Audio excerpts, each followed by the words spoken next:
Good morning, everyone, and thank you for joining us here for this Facebook Live. We'll get into the hot and muggy forecast here in just a second. But first, a reminder for you, you can find us here live on Facebook each and every weekday morning. At about 8 o'clock, we go live. You can also find it on your Facebook feed later in the day. If you can't watch us live, watch us whenever it is convenient for you. You can also find us on our Inform YouTube channel and your favorite podcast platform. You can go to inform.com/podcast and look for the Inform Minute. All right, Lydia, today you're going to feel that heat. Icky, sticky, sweaty outside. Already boosting our temperatures and our dew points. We're sitting at 70 right now, and it's already got a muggy feel to the air. Had a line of thunderstorms move through last night. That's exiting the area as we speak. Still a few small thunderstorms up in northern Minnesota where you could use some long-lasting rain, so not necessarily a bad thing. No severe weather this morning. Most of your day is partly cloudy, hot, sticky, a little bit of a breeze out of the south at 10 to 20. Temperatures near 90, dew points near 70. It's just like when you don't even want your arms to touch your own body because it's so sweaty outside. Extra deodorant kind of day, lots of water. Sunscreen too. Yes, good point. UV index up to an 8 today, burn time of about 20 minutes. Okay. Your feels like temperatures will easily be 95 plus. Ooh. Yeah, that's steamy. And then if you're out there at the fair and there's all that concrete and there's obviously vendors running and generators running and there's people around, I'm just like sweating thinking about how hot it's going to feel out there specifically. Now, a cold front moves in, which is going to rescue our temperatures and our dew points for tomorrow, but in that transition will be a line of thunderstorms. I see it developing up to the northwest, Devil's Lake, Northern Valley, back to Bismarck, kind of that diagonal line. 9-10 o'clock tonight, which gives Fargo and the Kane Brown concert lots of time.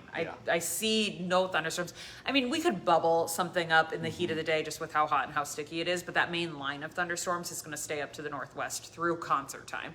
Again, it's hot, it's sticky, heat's the #1 weather-related killer in the country, so you gotta mix in some waters out at the concert, even after sunset or closer to sunset.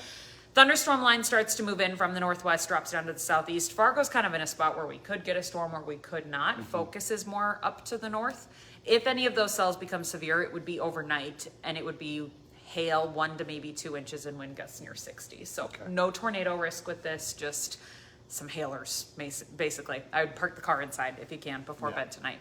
That clears out. We'll see some scattered thunder showers around as we go throughout your Friday. Could produce a little hail on the Minnesota side tomorrow afternoon, once again, just kind of in the heat of the day. Otherwise, we'll work on getting rid of thunder showers throughout the day. Wind picks up out of the northwest, sends in drier, cooler air, temps near 80 for tomorrow, and dew points going backwards. Are you going to see Kane Brown tonight? We go to bed too early for that. Too early for that. You either have to take tomorrow off or be miserable. And I am not up for being miserable or taking PTO. I saw him last year in Grand Forks, and he was good. So if you are going, I think you'll have a great time. Yes. If it was Friday, maybe. Then sure. Then I for sure would, but I gotta work tomorrow. And I'm probably gonna have to cover thunderstorms overnight. So. Weeknights are very tough for us. It's tricky, We go to bed a little too early for that. Anyways, sorry, I got distracted. Your weekend, even Friday evening, all of that's clearing out. Dew points will be dropping. We have a little bit of a breeze. Your weekend looks good. I've got sunshine Saturday and Sunday. Nice. Temps near 80 on Saturday. Light wind, low humidity. That humidity really cuts by the time we get to Saturday. Sunday, a little hotter, a little stickier. Not like today, but building in some heat, some humidity. Maybe comparable to yesterday. What we felt, temps in the 80s, a little touch of mugginess. Hot and sticky day on Monday, and we watch out for another line of thunderstorms, another cold front Monday into Tuesday. So that's going to be your next chance of rain and thunder after tonight. A little bit of a cool down next week. I have a couple of days close to 70 for highs. Means we spend most of the day in the 60s. Yeah, a little bit of a different feel. Ups and downs. Okay, keep the Storm Tracker app handy. Make sure it is allowed to follow you and alert you if a warning were to be issued for your location. Again, most of that's going to really be overnight, so hopefully while everybody's inside and sleeping. Again, I don't see a tornado risk, so we shouldn't be talking about basement activity by any means, but we'll watch out for some hailers overnight. That's all. Thanks for the update. All right, we do have new details this morning on an officer-involved shooting that has a man in the hospital this morning. The Otter Tail County Sheriff's Office tells us that it started on County Highway 21, about 3 miles north or so of Detroit Lakes. There was a report of an assault in a house, also a gun being stolen as part of that. Becker County deputies later found the vehicle that was reported in Detroit Lakes. The driver took off. The driver eventually pulled into the Frazee rest area. That's where officers ended up shooting him. He was then taken to Essentia in Detroit Lakes, then transferred to Fargo. No officers were hurt. The BCA is investigating, so stick with us. There will certainly be updates on this story. Moorhead police say there is still an unknown risk to the public 3 weeks after a drive-by shooting that landed another teenager in the hospital. The 17-year-old accused in that shooting is now facing 9 felonies, even though he is still on the run. I guess as soon as you say he, we don't know for sure who it is, but the suspect is still on the run. The Clay County Attorney's Office filed the charges this week, and there's a nationwide warrant out for the teen's arrest. That shooting happened on June 19th. The most serious charge is first-degree attempted murder. There's a lot of other charges, assault and weapons charges included in that, so they're still looking for that 17-year-old suspect. Today, a Moorhead man is back in court. He is accused of killing his mother back in 2022. 27-year-old James Coley faces a first-degree murder charge in that case. In June, a judge ordered an evaluation for mental illness or cognitive impairment. This will be his first court hearing since that order. A Fargo man is due back in court next month after he told police he started a fire with his meth torch.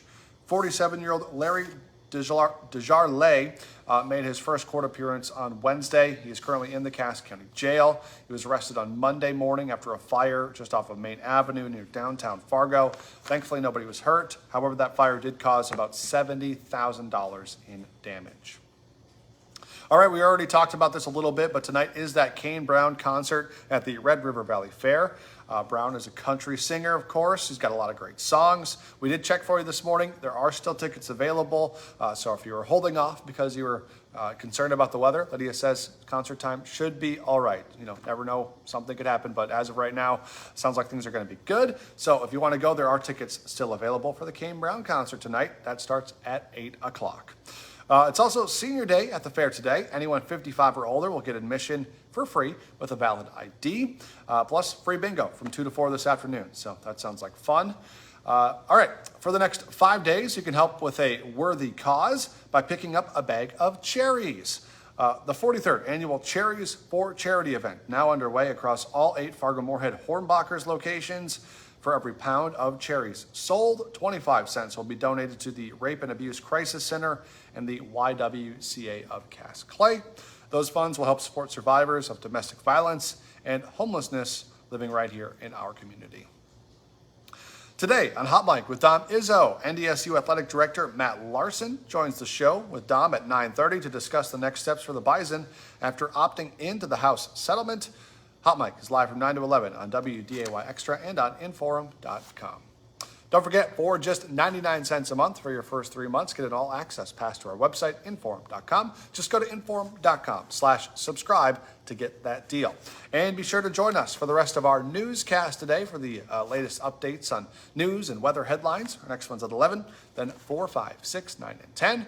And we'll be back with your Friday morning edition of First News tomorrow from 5 to 7. So be sure to join us then. Have a great day, everyone.